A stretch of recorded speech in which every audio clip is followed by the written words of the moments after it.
যে কাজ তাদের সাংসদ রাহুল গান্ধী করছেন তাতে সংসদের বা সংসদীয় ইতিহাসের সমস্ত গরিমা আর মর্যাদা ধূলিসাৎ হয়েছে। টানা মিথ্যে কথা, টানা বিভ্রান্তি ছড়ানো, এ জিনিস অবিলম্বে বন্ধ হওয়া দরকার। আজকে একজন আইনসভার সাংসদ তিনি নিজেকে অরাজকতা ও মিথ্যার পোস্টার বয়তে পরিণত করলেন। গোটা দেশ দেখেছে যে ওই সর্বভারতীয় পরীক্ষা সেটাকে সামনে রেখে 15 দিন ধরে কিভাবে সারা দেশে বিভ্রান্তি ছড়িয়ে মিথ্যে প্রচার করে প্রোপাগান্ডা করে, কিছু লোকে বলছেন বিদেশি সাহায্য নিয়ে সংসদকে হাইজ্যাক করে রাখা হলো। জনগণের ট্যাক্সের পয়সায় যে সংসদ চলে, সাংসদরা সেখানে যান তাদের কাজকর্ম করতে, সমস্ত বিল পেশ সবকিছু বন্ধ হয়ে রইল। একটা অদ্ভুত পরিস্থিতির সৃষ্টি হলো এবং যতবার এই নিয়ে আলোচনা করার কথা বলা হলো ততবার রাহুল গান্ধী শুধু গোলপোস্টের দিক বদলে নিতে রইলেন।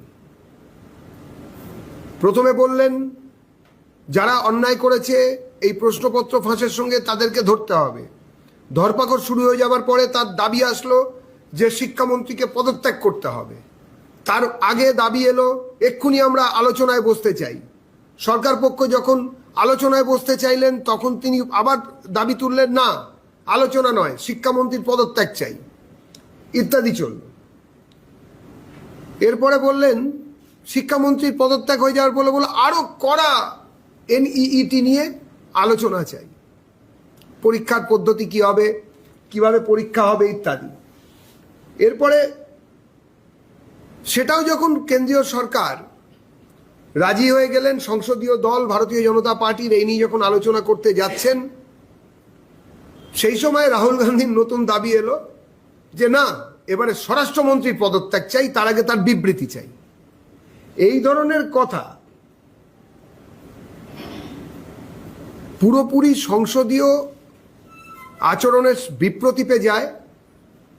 এটা শুধু সংসদকে অপমান করাই নয়, যখন ক্ষমতাসীন দল এবং সরকার সবাই বলছে যে আসুন আগে আমরা আলোচনা শুরু করি আপনাদের দাবি মতো, তারপরে যত প্রশ্ন আসবে আসবে, কিন্তু তার আগে কোনো রকম ক্ষমা প্রার্থনা ইত্যাদি হতে পারে না। তার কারণ আপনারা যে দাবি করেছিলেন, আন্দোলনকারীরা যে দাবি করেছিল তার সিংহভাগ মেনে নেওয়া হয়েছে। তারপরেও আমাদের সম্মাননীয় স্বরাষ্ট্রমন্ত্রী শ্রী অমিত শাহকে সদনে বিবৃতি দেবার দাবিতে অনড় থেকে চিৎকার চেঁচামেচি করা এবং সংসদকে বা সংসদীয় পদ্ধতিকে বানচাল করার যে অপচেষ্টা উনি করলেন, সেটা একটা অদ্ভুত রকম ব্যাপার হলো।